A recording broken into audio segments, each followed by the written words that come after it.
Hello everyone, আসসালামু আলাইকুম। Noors kitchen থেকে আমি নাসরিন নূর আপনাদের সবাইকে স্বাগত জানাচ্ছি।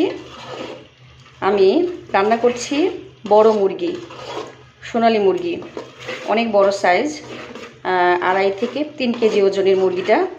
তো আমি এর জন্য মশলা কষাচ্ছি। এখানে অনেক মশলা, একটু ঝালঝাল করে আমি নতুন আলু দিয়ে রান্না করব।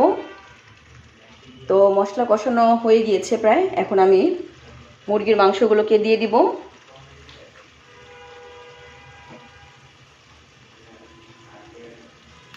মাংসগুলো দিয়ে দিচ্ছি।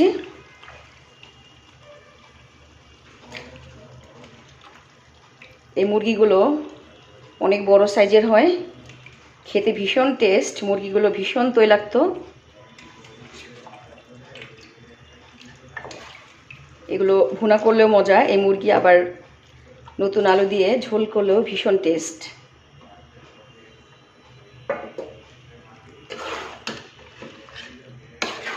তো আমি একটু ভালো করে মশলা দিয়ে কষিয়ে নিব। এরপরে আমি নতুন আলু তো দিলে সাথে সাথেই সিদ্ধ হয়ে যাবে, এই জন্য আলুটা অনেক পরে দিব। আগে মুরগির মাংসটা ভালোভাবে কষানো হলে এরপর আলুটা দিব। তো এই মুরগিতে অনেকগুলো ডিমও হয়েছে, এই যে দেখেন অনেকগুলো ডিম হয়েছে, মাশাআল্লাহ।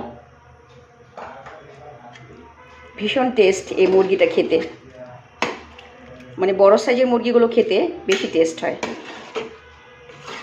ছোটোগুলো দিয়ে তো আমরা সবসময় রোস্ট খাই, কিন্তু এগুলো বড় সাইজের দিয়ে দেশি মুরগিটা, ডিমালা, এই মুরগিটা দিয়ে ভুনা বা নতুন আলু দিয়ে খেতে অনেক বেশি টেস্ট। আল্লাহ হাফেজ।